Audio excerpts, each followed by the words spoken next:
Pues bienvenidos. Como hemos dicho, haremos las preguntas un poquito al final para que todo sea un poquito más fluido, pero anotad lo que necesitéis y si no nos da tiempo, pues también podremos resolverlas vía mail, nos harán llegar, no hay ningún problema. Si en algún momento se corta la transmisión o cualquier problema, también escribe por el chat y lo resolvemos. Pues bueno, más presentación no hace falta, muchas gracias. Simplemente cuando me propusieron esta sesión como Open Session del curso online de Medicina y Cirugía de Urgencias, pensé en qué me hubiese sido útil a mí cuando empecé a trabajar en urgencias o quizá lo que necesitaba, quizá de lo que menos sabía. Y por eso planteé como opción de charla cómo me puede ayudar la gasometría venosa en urgencias. Como muchos sabéis, la gasometría arterial es algo que a lo mejor, aunque no hagamos de forma muy asidua, sí tenemos claro los beneficios o que tengo claro que en un paciente con patología respiratoria o problemas de oxigenación me puede ayudar. La cuestión es cómo me puede ayudar la gasometría venosa en este caso. Este es un pequeño sumario o índice de los puntos que vamos a tratar a lo largo de la charla. Primero haré una breve introducción en lo que es la gasometría venosa como tal. Hablaremos después un poco de la fisiología del sistema ácido-base, sin grandes complicaciones, un poco los puntos o los sistemas que forman parte de este equilibrio tan importante para el organismo. Después pasaremos a este paso a paso en el análisis ácido-base, que es lo que nos va a ayudar sobre todo clínicamente, para después centrarnos en los desórdenes, porque podemos hacer un buen análisis, pero si no sabemos qué provoca cada desorden, no podremos llegar a ese diagnóstico que tanto nos apremia en algunos momentos. Y finalmente haremos un pequeño caso clínico que si os animáis podéis participar.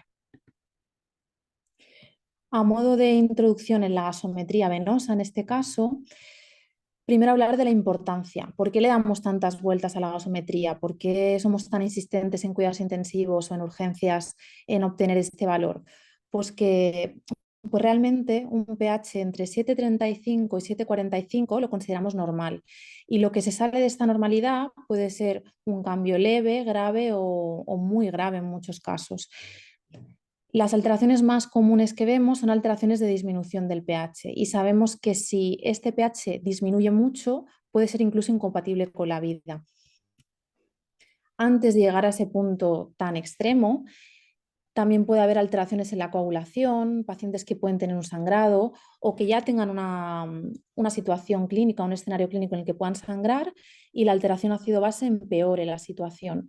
Puede ser que el paciente no sea capaz de mantener un buen estado de perfusión o un buen estado hemodinámico a causa de una alteración muy grave del pH sanguíneo.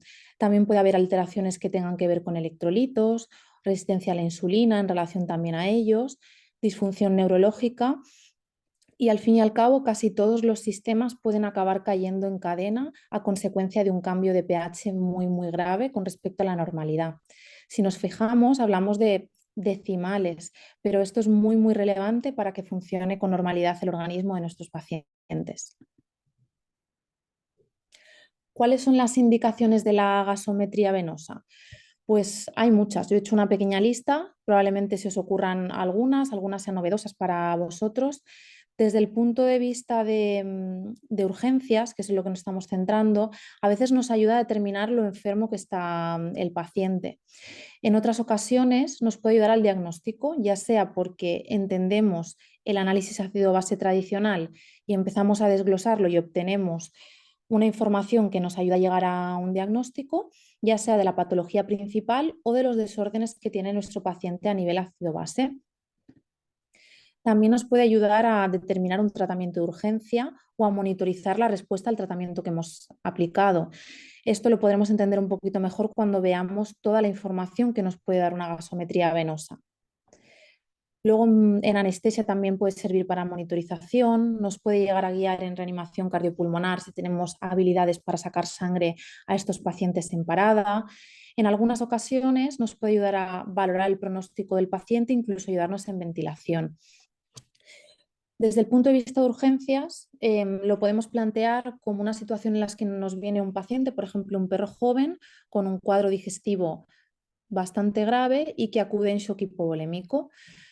Puede ser que este paciente se presente así en numerosas ocasiones o en diferentes pacientes se presenten con la misma clínica, pero no es lo mismo a nivel de gravedad inicial, tratamientos que tendremos que llevar a cabo, una idea general del diagnóstico o el pronóstico a corto plazo de ese paciente, si tiene una gasometría aceptable o si tiene un cambio del pH muy grave, si tiene un lactato muy alto, si ya el paciente presenta azotemia o presenta unos niveles de hemoglobina muy bajos, alteraciones electrolíticas relevantes, el paciente está hipoglucémico. El escenario que clínicamente puede ser similar, analíticamente puede ser diferente. Y una prueba tan sencilla como una gasometría venosa nos puede ayudar mucho en esta impresión inicial y el manejo que podemos realizar. ¿Cómo la mediremos? Pues hay diferentes máquinas que nos pueden ayudar a la medición.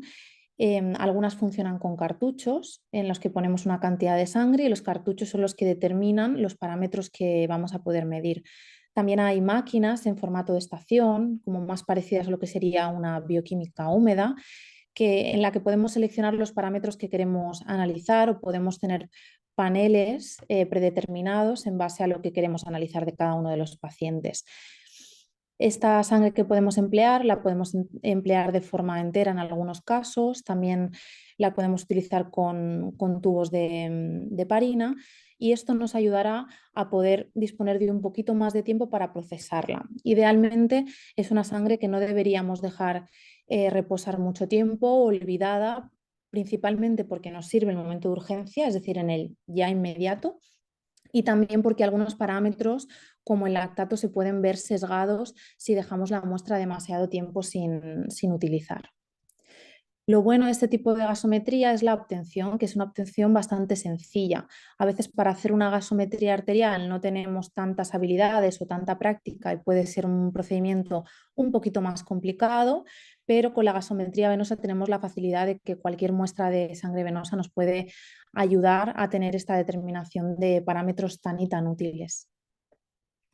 ¿Cuál es la diferencia? Porque conocemos muy bien, como decíamos, el concepto de gasometría arterial, pero el de venosa a veces lo tenemos un poquito más olvidado. Pues si nos fijamos en esta lista, en que ponemos un poco en común lo que vemos en una gasometría arterial y lo que podemos ver en una muestra de gasometría venosa, los parámetros la máquina los puede analizar por igual. La cuestión es el valor del parámetro que estoy midiendo. La diferencia principal sería poder determinar parámetros que hacen referencia a la oxigenación. Pero el resto de parámetros nos puede servir de una gasometría venosa. Podemos evaluar cómo está el pH de la sangre, podemos evaluar el bicarbonato, la ventilación del paciente sin necesidad de una muestra que sea arterial. Según el cartucho, la máquina que utilicemos, tendremos parámetros bioquímicos, tendremos electrolitos, incluso medición de hemoglobina, lo cual nos puede dar muchísima información con una pequeña muestra de sangre inicial en urgencias. Después de esta breve introducción a lo que sería la gasometría venosa, para engancharnos un poco a ella, vamos a hablar de la fisiología del sistema ácido-base. De una manera muy básica, trataremos sobre ello. ¿Cómo definimos este equilibrio ácido-base? Pues tenemos sustancias que son ácidas, que son las donantes de protones, sustancias que son básicas como receptores de estos protones y sustancias o sistemas que hacen de tampón, que promueven un equilibrio o otra manera de definirlo es que no se alteran por la adición de ácidos o bases. Si nos fijamos en la fórmula, pues tenemos un equilibrio entre los ácidos y las bases que se puede mover hacia un lado y hacia el otro. ¿Qué es el pH? Pues si nos complicamos un poquito la vida o intentamos definirlo desde el punto de vista de la ecuación, sería como un logaritmo negativo de la concentración de iones de hidrógeno. Para que nos entendamos clínicamente, utilizamos un valor numérico. Este valor numérico es 7,4 más menos 0,5. Es decir, en clínica de pequeños animales, en urgencias en perros y en gatos, un pH de 7,35 a 7,45 sería un pH normal en estos pacientes. Sí que es cierto que puede haber pequeñas diferencias en base a pacientes caninos y felinos, pero son muy leves. Este esquema tiene en la parte central esta fórmula de la que hablamos de este logaritmo negativo que nos define el pH cuando utilizamos el método habitual o tradicional de la medición de ácido base, pero lo interesante, sobre todo de esta representación, es la puesta en común de los sistemas que tienen que ver en esta formación del pH o en este estado de equilibrio del pH sanguíneo. Tenemos este componente respiratorio con el movimiento de este CO2 a nivel alveolar, el componente metabólico que tiene varios contribuyentes, pero el sistema renal es el más potente en todo esto, aunque como veremos a nivel hepático también hay determinantes en el estado ácido-base o componentes que pueden intentar tamponar una situación de cambio de pH sanguíneo, y a nivel gastrointestinal también hay cierto movimiento de sustancias. Además va a haber otras sustancias ajenas a estos sistemas que pueden promover o pueden actuar como tampón. Hay que destacar esta fórmula, sobre todo para ir quedándonos con conceptos que nos van a ayudar a entender después la interpretación ácido-base.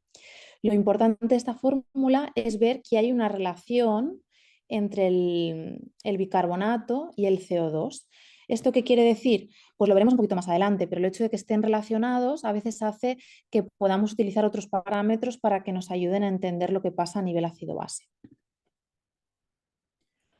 Como os decía, hay sistemas tampón que promueven esta neutralidad, pues mediante el bicarbonato o algunas proteínas u otras sustancias. Está la ventilación alveolar, va a haber filtración y absorción tanto de bicarbonato como de protones, y va a haber cierto movimiento a nivel renal que nos va a ayudar a solventar los desórdenes que hay a nivel sanguíneo. El hígado también va a tener un papel en síntesis y producción de urea con producción de protones, y el movimiento que va a haber también de protones por intercambio de potasio. Es decir, no solo va a haber cambios en lo que sale o se reabsorbe del organismo, sino en dónde se sitúan estos protones dentro de los diferentes espacios a nivel celular.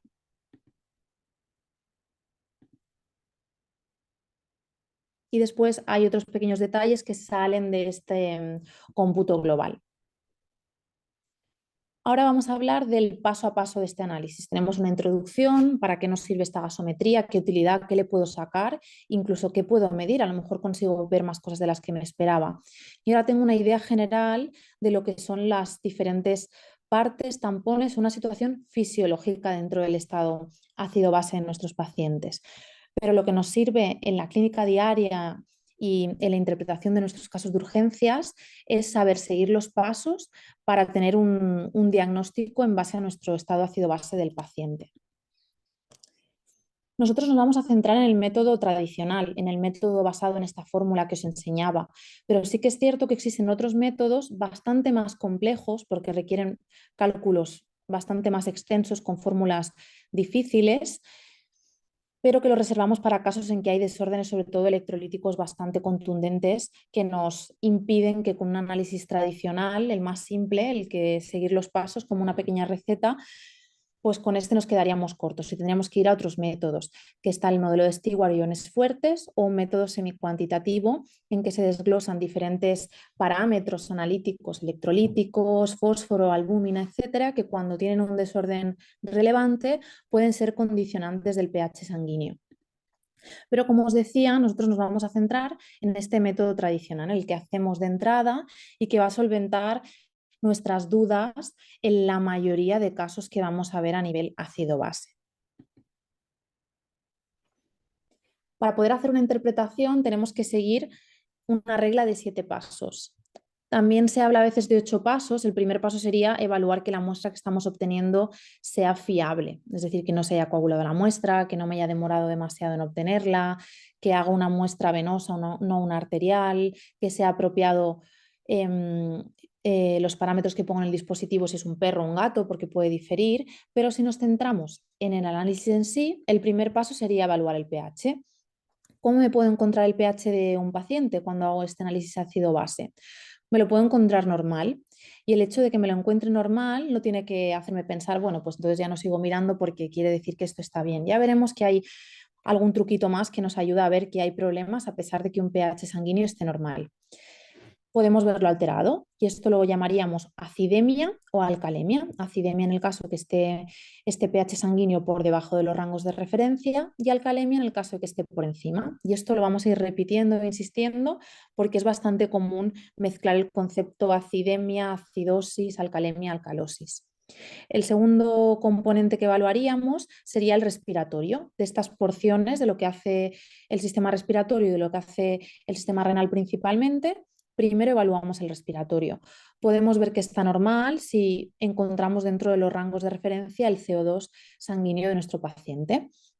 Pero también podemos encontrar acidosis respiratoria cuando lo encontramos por encima del rango de normalidad o alcalosis respiratoria cuando lo encontramos por debajo de este rango de normalidad. Respetando estos pasos de análisis, en tercer lugar, he de evaluar el componente metabólico. En este componente metabólico, de nuevo, puedo no encontrar ningún desorden. Esto no quiere decir que no deba haberlo, ya lo veremos un poquito más adelante. O puedo encontrar acidosis metabólica cuando el bicarbonato está disminuido o alcalosis respiratoria cuando, alcalosis metabólica, perdón, cuando está aumentado. Si seguimos con estos pasos, el siguiente sería definir el desorden primario. Es decir, ¿a quién le echo la culpa del cambio del pH?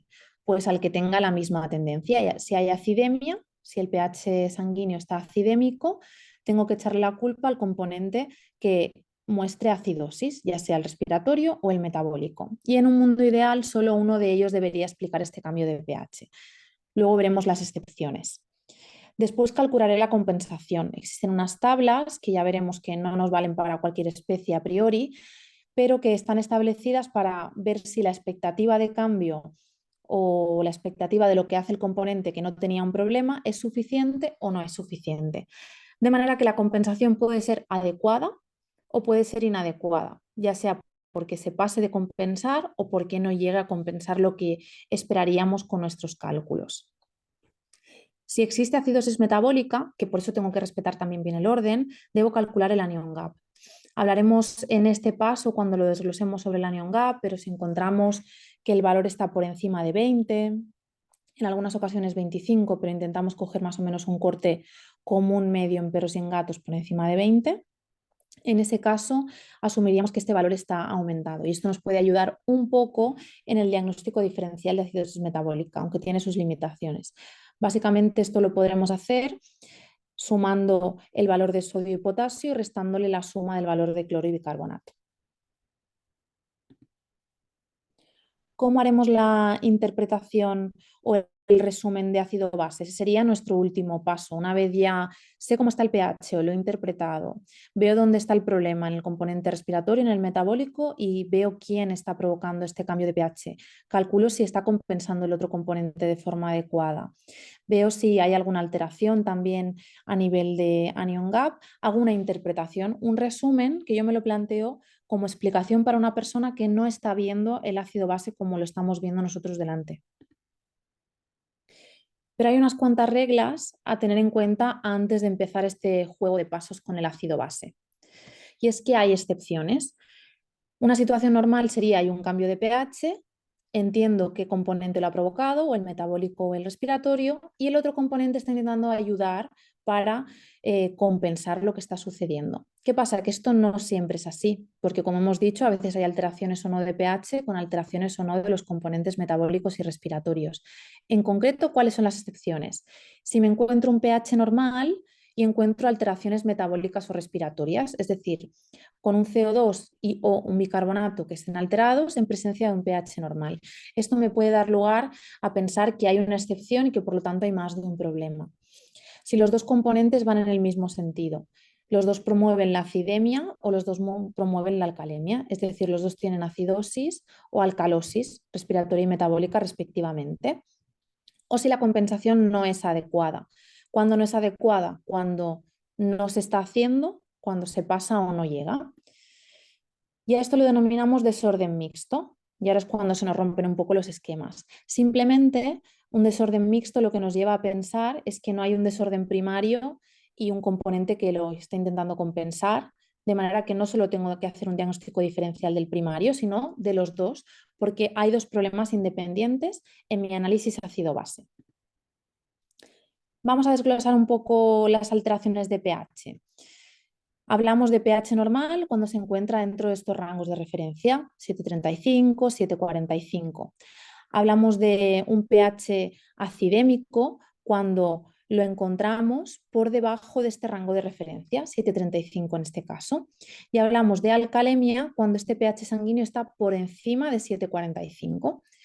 Esto puede parecer muy simple, simplemente tenemos que acostumbrarnos a este sufijo emia para hacer referencia a la sangre del paciente y por lo tanto al pH. El componente respiratorio, este segundo paso que vamos a evaluar.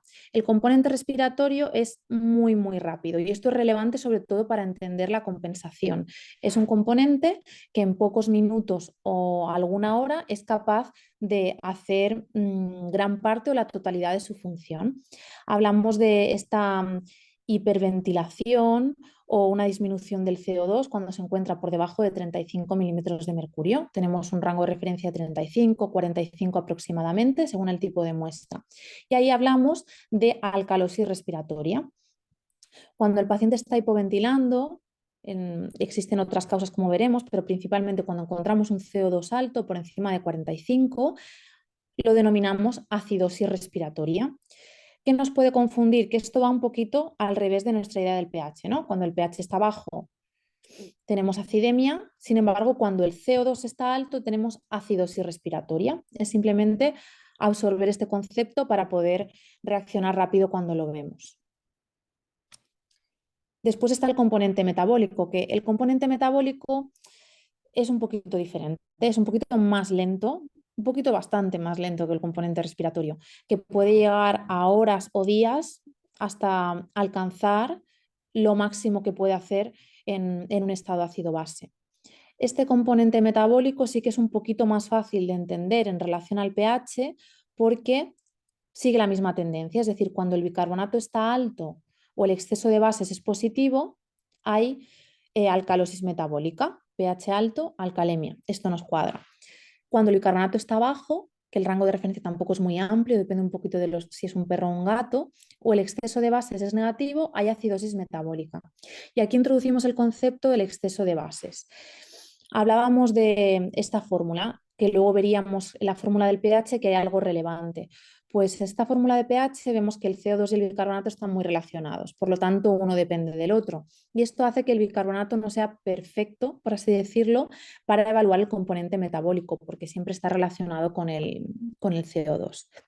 Y aquí el concepto de exceso de bases, es decir, la cantidad de ácido o de base que sería suficiente o necesaria añadir en una situación de sangre entera, temperatura corporal normal, etcétera, para normalizar este pH. De manera que cuando es positivo es cuando el bicarbonato debe estar alto y cuando es negativo es cuando el bicarbonato debe estar bajo. Y esto nos va a ayudar también a la interpretación ácido-base. Después establecemos el desorden primario, el culpable que decimos, ¿no? El que ha provocado el cambio en el pH. Existen dos maneras de entenderlo, pero que vienen a decir lo mismo, que sería este componente que tiene el mismo sentido que el pH o el que creemos que ha dado lugar al cambio de pH. Básicamente va a ser el culpable, ¿no? El que ha dado lugar a este cambio de pH, el que nos hace entender lo que está pasando en la sangre de nuestro paciente. Después calculamos la compensación. Una alteración de uno de los sistemas, el respiratorio o el metabólico, se da y esto hace que el otro sistema intente compensar. Como hemos dicho, hay una relación entre lo que pasa con el CO2 y lo que pasa con el bicarbonato y esto vive en un equilibrio. ¿Qué tenemos que tener en cuenta en la compensación? Es que solo en muy pocas excepciones la compensación es capaz de normalizar el pH. De manera que tenemos que asumir que un pH normal no viene dado porque la compensación lo ha conseguido y es muy potente y lo ha conseguido. Normalmente es porque hay un desorden mixto, hay dos problemas independientes, hay muy poquitas excepciones que se salgan de esta norma. Una de las excepciones es cuando hay un proceso respiratorio crónico, como el componente metabólico es tan potente, si es algo de mucho tiempo, el organismo puede ser capaz a nivel metabólico de compensar el pH, pero como son excepciones vamos a centrarnos en la norma. Esta sería la tabla de compensación esperada. Esto pues no hay que saberlo de memoria, esto está en los libros.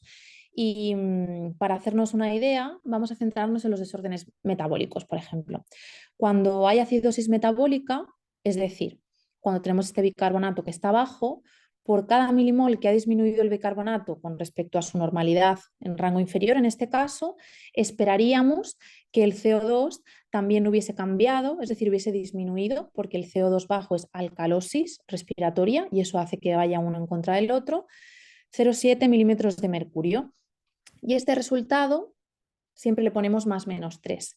Si ese resultado más menos 3 se cumple en el CO2 que tiene mi paciente, eso quiere decir que la compensación es apropiada. Lo mismo pero al revés con la alcalosis metabólica, y lo que sí que está un poquito más desglosado son los desórdenes respiratorios. ¿Por qué? Por este pequeño truco que veíamos de velocidad con respecto el componente respiratorio con respecto al metabólico. Como el metabólico es lento, en un proceso respiratorio agudo esperaríamos menos cambio por parte del bicarbonato que en un proceso respiratorio crónico. Lo mismo pasaría con la alcalosis respiratoria.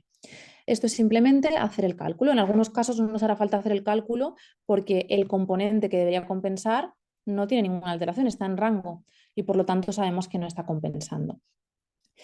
¿Qué sucede? Que esto lo tenemos claro en perros. En gatos no está claro que se pueda aplicar estos rangos de compensación. A veces, pues clínicamente lo podemos hacer por curiosidad a ver si ha pasado lo esperado, pero están establecidos para perros. Como anticipábamos, también calculamos el anion gap en presencia de acidosis metabólica, básicamente para establecer o acotar un poco nuestro diagnóstico diferencial.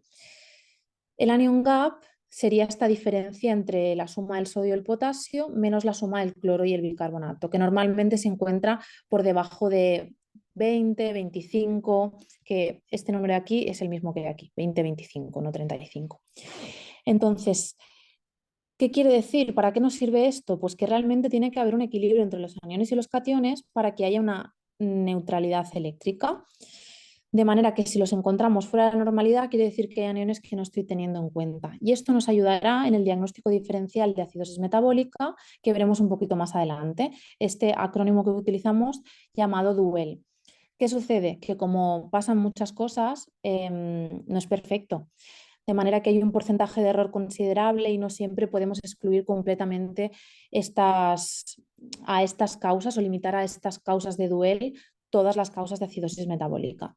Lo calculamos, pero somos conscientes de las limitaciones que puede tener. Y luego vendría lo difícil, que es hacer este resumen o análisis ácido-base en que me planteo, vale, hay un problema, hay varios problemas, todo me lo explica un desorden ácido-base o hay varios, o cómo está contribuyendo cada uno de ellos, qué ha podido causar cada uno de estos desórdenes. Y hay algo que pueda explicar todo, a pesar de hacer el análisis me quedo corta y no puedo explicar todo lo que está sucediendo en mi paciente, cuadra lo que estoy viendo en análisis ácido-base, porque también existen errores laboratoriales. Pues sería este último punto. Una vez tenemos esta idea, que es interiorizarlo, practicarlo y tenerlo anotado pues, en nuestra libreta, en nuestro móvil, para poder hacerlo de forma frecuente cuando vemos una gasometría venosa, vamos a hablar de los desórdenes principales o causas, porque por mucho que yo sepa analizarlo, si no sé cuál es el diagnóstico diferencial de acidosis metabólica, de alcalosis respiratoria, etcétera, no me estará dando la información que yo quiero obtener sobre este análisis ácido-base. Pues vamos a empezar por la acidosis respiratoria, este CO2 aumentado por encima de 45. De forma muy sintética, hablaríamos de situaciones en las que hay una hipoventilación, por ejemplo, relacionada con una depresión del sistema nervioso central, cuando los animales están gravemente deprimidos, ya sean porque tengan una patología intracraneal, porque tengan una alteración analítica sistémica que haga que esté deprimido el sistema nervioso central, porque el paciente haya recibido fármacos sedantes y esté algo menos reactivo y esto haga que ventile de menos. Pacientes con patología cervical o patología neuromuscular, que aquí tenemos pues, un ejemplo de un paciente que está claro que no está expandiendo de forma subjetiva visual la caja torácica con normalidad. Pacientes que pueden tener una patología neuromuscular. Alteraciones muy graves a nivel de pH sanguíneo o farmacológicas que pueden comprometer que el paciente ventile, patologías pulmonares en sí, sobre todo cuando son bastante graves o están avanzadas, pacientes que a lo mejor tienen efusiones y no consiguen expandir, como veremos, o a un aumento de resistencia de la vía aérea, que puede haber una obstrucción como tal en la vía aérea, ya sea por un cuerpo extraño, por una neoplasia, por secreciones, por lo que sea. También hay situaciones en que tiene que ver pues, el espacio muerto, ya sea de un sistema conductor si el paciente está en ventilación o de su propio organismo. También hay situaciones en las que se genera más CO2, sobre todo asociado a aumentos de temperatura muy graves, a síndromes de isquemia reperfusión, etcétera, o algún tipo de urgencia endocrina, sobre todo. Y después que se esté inspirando o inhalando este CO2, normalmente asociado a un problema en el sistema anestésico. Tenemos que tener en cuenta también que una causa de acidosis respiratoria, como de cualquier desorden, es la compensación, pero cuando es por compensación no hacemos un diferencial porque tenemos claro que es por compensación. Después la alcalosis respiratoria, esta disminución del CO2, un paciente que nos lo imaginamos hiperventilando, a veces no solo por frecuencia respiratoria, sino por volumen a nivel respiratorio. Pues algunas causas pueden ser hipoxemia, un paciente cuando tiene hipoxemia tiende a ventilar más. Hay pacientes que tienen patología pulmonar y pueden o no tener hipoxemia o no tenerla porque la estamos tratando y que sin embargo por estimulación de receptores respiratorios presenten una disminución del CO2, alcalosis respiratoria. También puede ser central, ya sea por situaciones del sistema nervioso central como tal, como nos pasa con la acidosis respiratoria, o por otras causas que son sistémicas, en sepsis, golpe de calor, pacientes que tienen hiperadrenocorticismo, patología hepática, en fallo cardíaco congestivo, o simplemente por estrés, dolor, miedo. Cuando nos planteamos el diagnóstico diferencial de acidosis metabólica, que es un desorden muy común, hablamos de esta disminución de bicarbonato o exceso de bases negativos y hablábamos del anion gap para hacer precisamente una clasificación de este tipo de acidosis metabólica. Cuando tenemos un anion gap elevado, hablábamos de este duel, que el diagnóstico diferencial sería diabetes cetoacidótica, uremia, intoxicación por etilenglicol o hiperlactatemia. Sí que es cierto que hemos dicho que también hay margen de error en este cálculo y tenemos que tener en cuenta otros factores o en situaciones en que el anion gap esté normal, pues este bicarbonato también se puede perder a nivel renal independientemente de la uremia que tenga el paciente, puede haber pérdidas digestivas de bicarbonato, puede haber una administración de fluido que no tenga un tampón o que sea rico en cloro y que esto también promueva que haya este desorden ácido base o algunas situaciones endocrinas como el Addison.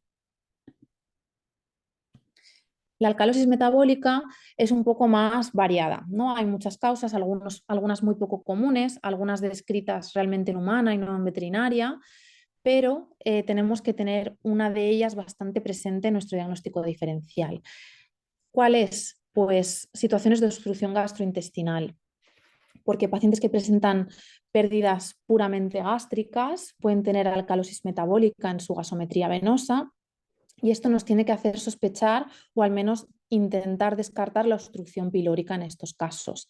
También el uso de diuréticos o situaciones tras una hipercapnia, porque hemos dicho que el componente metabólico es un poquito más lento, es lento en aparecer y es lento en irse también.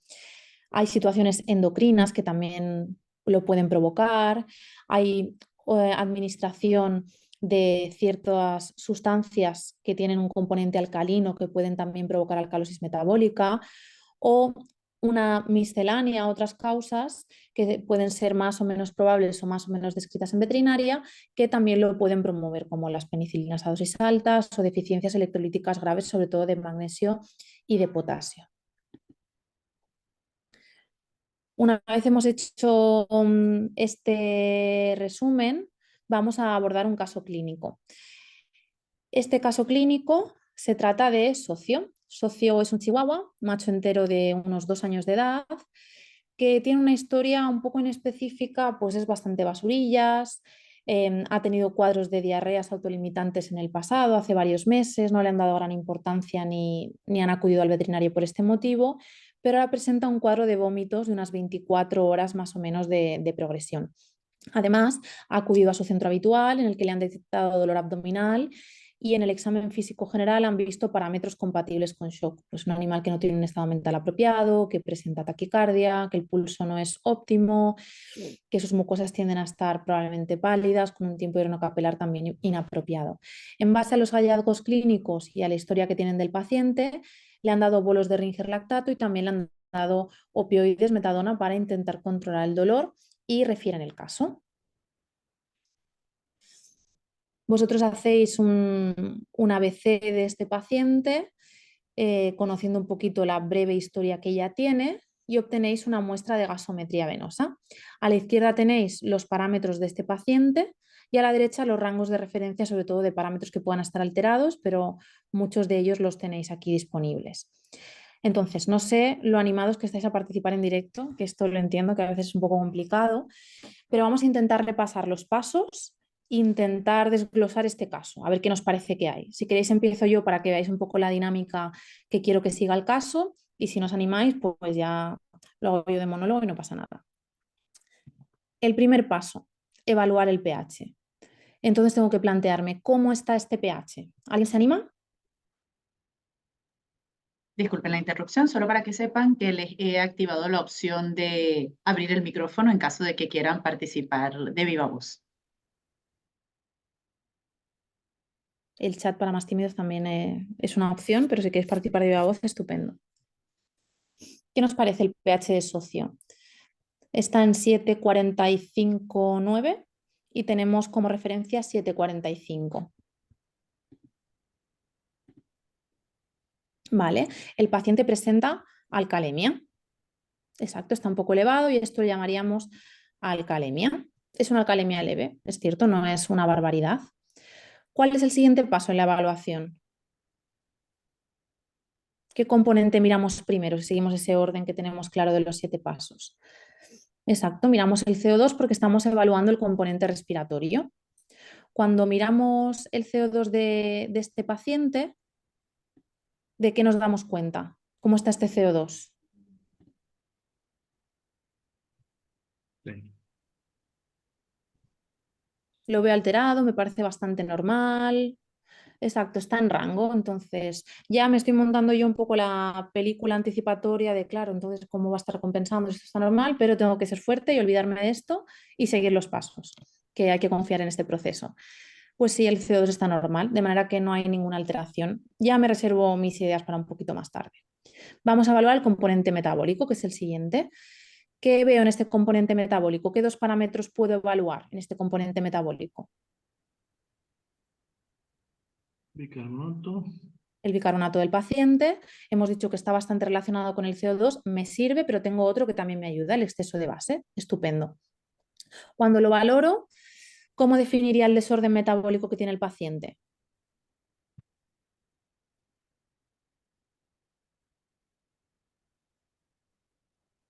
Me parece que tiene acidosis o alcalosis metabólica.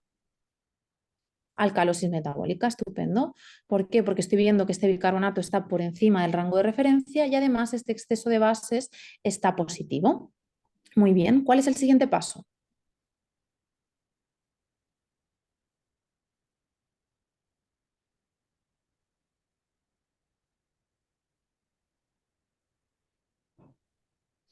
¿Vale?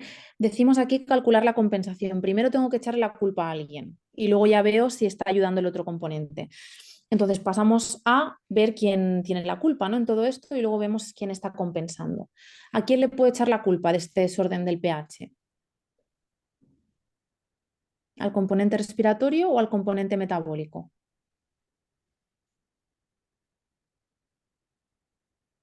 La alcalosis metabólica en este caso está provocando un cambio del pH, o al menos sería la respuesta más simple para el desorden que estoy encontrando. Ahora sí que pasamos a calcular la compensación. ¿Qué sucede con esta compensación? Que ya teníamos un run run al principio cuando estábamos evaluando el componente respiratorio.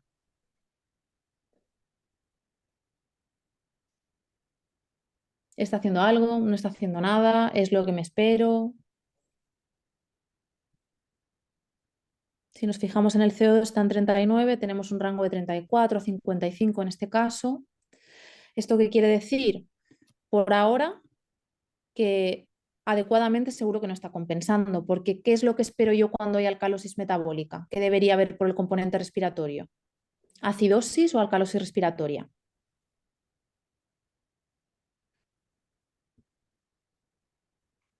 Claro, esperaría que el CO2 estuviese alto. Y si no lo está, ya sé que también hay un problema en el componente respiratorio. Muy bien. En el caso de que haya acidosis metabólica, calculo el anion gap. Muchas máquinas ya te lo calculan, como lo podéis ver en la pantalla, porque tienen todo lo que necesitan, el sodio, el potasio, el cloro y el bicarbonato, pero en este caso no nos sirve acotar el diferencial porque no tenemos acidosis metabólica.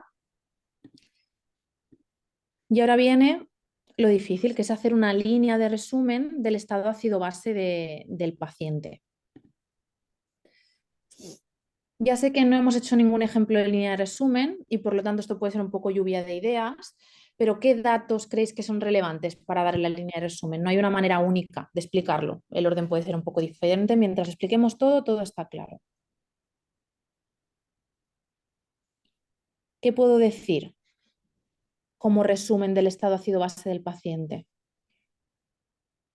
Exacto, hay otras cosas que tengo que tener en cuenta cuando miro un ácido base, y esto os lo quería decir un poco al final, pero me parece súper bien que os anticipéis con esto, que cuando tenemos una gasometría delante, a veces nos centramos solo en mirar lo que le pasa al pH, pero hay otras alteraciones. En este caso hay alteraciones electrolíticas graves, de manera que podría hacer un análisis un poquito más complejo. De todos modos, voy a hacer el tradicional, que es el que conozco, y ya consultaría el complejo si lo quiero llegar a realizar, si no me lo explican todo. Además, hay otras alteraciones. Tenemos una alcalosis metabólica, que sabemos que la alcalosis metabólica es cuando tenemos el bicarbonato alto. Y tenemos un lactato alto, que normalmente cuando el lactato está alto es una causa de acidosis metabólica. Así que es un ácido base bastante complejo, al que lo puedo ver a simple vista, me puede parecer sencillo, pero que tiene pues bastante chicha, bastante que sacar, bastante que analizar. Además, hemos dicho que la hemoglobina también puede ser relevante, tiende a estar alta, hay más cositas. Pero si yo intento hacer un análisis puramente del ácido base, ¿qué puedo ver? ¿Cómo resumiría lo que me he encontrado en los 6 pasos anteriores? Pues una manera de poder resumirlo es decir, hay un desorden ácido-base que creo que es mixto, porque tengo alcalemia y tengo alcalosis metabólica, pero sin embargo no hay acidosis respiratoria que esté compensando esta situación.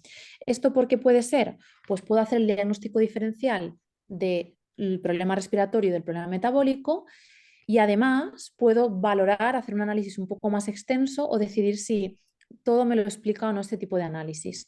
¿Por qué decimos de no solo mirar el ácido base? Porque en una gasometría, como hemos dicho, hay mucha información muy importante y hay cuestiones que pueden salvar la vida del paciente a muy corto plazo. Si hay un desorden del calcio ionizado muy grave, es relevante que lo trate si el paciente tiene clínica o numéricamente me preocupa mucho.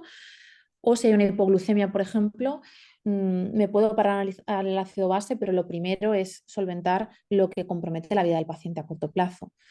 De manera que si quiero analizarlo con este método tradicional, sabiendo pues, que puede tener limitaciones en un caso tan complejo como en el de sodio, o el de socio, perdón, el desorden ácido base es mixto y tengo que analizar los componentes por separado. Una cosa que tengo clara es que tengo que hacer el diagnóstico diferencial de alcalosis metabólica, porque yo he dicho que existe, ¿no? Entonces, había una lista muy larga de alcalosis metabólica que consulto así cuando tengo un poco más de dudas, ¿no? Pero había un diagnóstico diferencial que me dijo Ana Miriam que tengo que tener muy claro porque no se me puede pasar, que sería la obstrucción pilórica, ¿no? Que haya un vómito puramente gástrico y que pueda haber pues, un cuerpo extraño, que eso es muy relevante en el manejo que voy a hacer del paciente, porque pacientes con vómitos pues vemos todos los días. Pero ¿qué pasa con el componente respiratorio? Porque hemos dicho que esperaríamos que hubiese acidosis respiratoria y no la hay. Entonces, ¿cuál es el problema? ¿De qué tengo que hacer el diagnóstico diferencial? ¿De acidosis respiratoria? Pero no existe esta acidosis respiratoria. Pues tengo que plantearme qué está haciendo que no esté presente, es decir, algo que promueva lo contrario, la alcalosis respiratoria. ¿Por qué no está hipoventilando mi paciente? ¿Está ventilando más de lo esperado ante un problema metabólico? ¿Por qué no le ha dado tiempo? Sí que le ha dado tiempo, el respiratorio es súper rápido. A lo mejor mi paciente aún tiene dolor a pesar de los opioides que le han dado. A lo mejor los opioides también han hecho aumentar la frecuencia respiratoria de mi paciente y por eso no veo la acidosis respiratoria que me esperaría en este caso. A lo mejor mi paciente ha tenido un cuadro de vómitos y puede tener una neumonía por aspiración y que esté hipoxémico o que sin estarlo pues se promueva el aumento de la frecuencia respiratoria. Entonces, fijaos de algo tan bueno, bonito, barato como sería una gasometría venosa, la cantidad de información que puedo llegar a desglosar. Hay casos más aburridos y hay casos más entretenidos, pero en todos hay algo que sacar.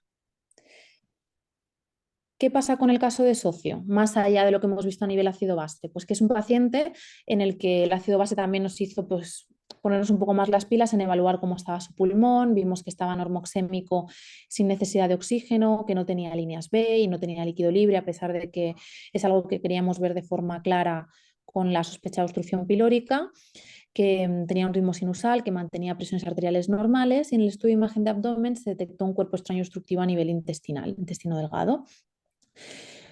Se estabilizó al paciente tanto los desórdenes ácido-base como electrolíticos y sus necesidades de fluidos, y se operó sin complicaciones ni en la cirugía ni en el posoperatorio, y recibió el alta 2-3 días después.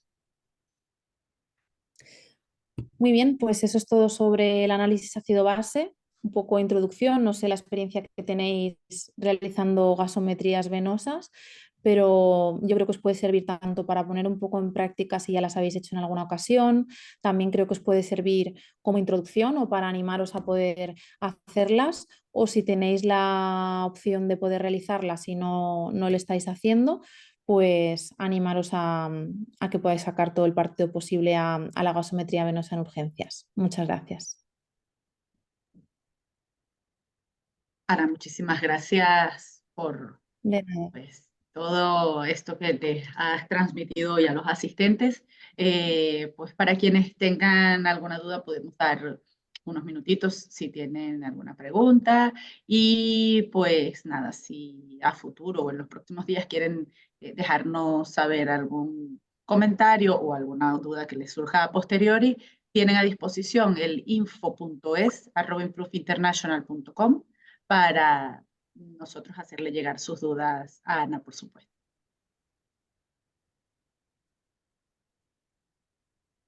Pues parece que de momento todo ha quedado muy claro. Recordarles también que tienen a su disposición a Daniel y a todo su equipo para dejarles claro cualquier duda que les surja sobre el curso de emergencias o cualquier otra de nuestras formaciones. Sí, recordad que tenéis en el email de cuando os inscribisteis el enlace para poder pedir la cita conmigo o con mi equipo, y así os, bueno, podéis preguntar todas las dudas que tengáis también del posgrado y os daremos el certificado, ¿de acuerdo? Perfecto, pues lo dicho, si tenéis cualquier duda, y si no, pues podéis escribir al mail y me las transmitirán. Ha sido un placer estar con todos vosotros. Espero que os haya servido, sobre todo, que es lo más importante en todo esto, y que lo hayáis disfrutado. Muchísimas gracias, Ana, por tu presencia, por este rato que has estado con nosotros, y pues nada, será hasta una próxima oportunidad. Muchas gracias a todos. Gracias a todos.